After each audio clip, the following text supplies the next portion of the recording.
Can we just be clear about this? How much of a difference will wearing masks again, making sure that people are more compliant again? How strong is the argument that this is really the result of nothing more than just failure to comply, complacency? Well, I think to be fair to to our countrymen, we can't blame it all on them. No, I mean the fact of the matter is we've also increased mobility. We had to because we had to open up the economy. That's one. It's true. We have a survey to prove this that there's some decline in compliance with the basic or minimum public health standards. But there's a third thing, no, that's driving this surge, and it's a variant. These are the variants, and we've been arguing this not really from the position of our genome sequencing, which is a very important, no? Okay, but really based on the numbers, and I think Professor Guido can talk about this more. That based on the number, the signature is very clear that it's a variant-driven surge, and because it's a variant-driven surge, we have to do something more than just minimum compliance with minimum public health standards.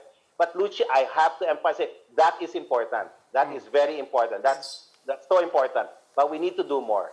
Okay. Professor David, Professor David. Yeah, Dr. Guido, I'm more interested in how you established basically that this is variant driven, because not one of our interviewees has admitted that this is variant driven.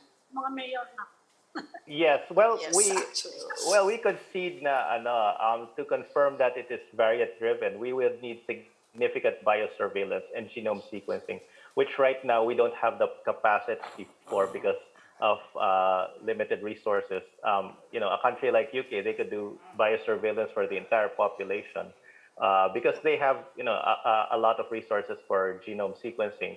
Pero that being said, what we are seeing is that we never saw this kind of rate of increase in Metro Manila. I mean, throughout the entire pandemic period, since 1 year ago, since our anniversary. We haven't seen this kind of increase, and we haven't seen this kind of infection in households and in minors. So there is nothing that can explain that except for a more infectious virus. Now, even if we don't want to call it a variant, we can say that the virus has become more infectious. I mean, it's about the same thing. I mean, it has transformed itself into something 50% more infectious, and that has caused the reproduction number to increase beyond what it is normally at. Because last year when we had the surge in August, the reproduction number increased to about 1.8, but now it's already at 1.9. So it's even faster. Yeah, Professor David. Is this worse than August, September? If it is worse, what I want to ask is whether we can say that we are more ready or more equipped now than we were back in August or September. At least makakapagbalanse ba yun somehow? Let me answer that, Gitz. I think based on the data, this is worse than our last surge.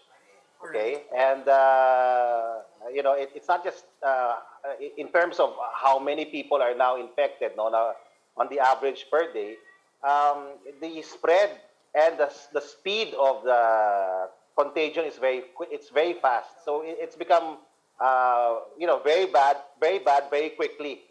Okay, and while the situation is still manageable, we're exhorting everyone to try to find a way to curtail it. And what we're arguing is for more mobility restrictions, we have to get stricter. Now, are we better off now? Yes, we are certainly better off now in terms of testing, tracing, isolation, and even treatment.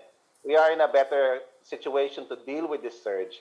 It's only the surge is gargantuan, no? It's the potential of the surge is huge, no?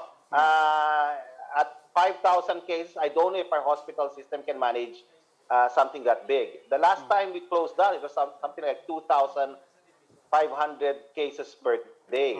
And our doctor said, no, we can't take this anymore. Maybe now we can, we know better. We're better equipped now. we have more resources at at our disposal and better coordinated, we could take a little more. I'm certain. But given the potential of this surge, okay, in its full fruition, full blown surge, I think our hospital system might Call not for be able to timeout make again. it. No? Mm. Yeah, we'll ask for a timeout.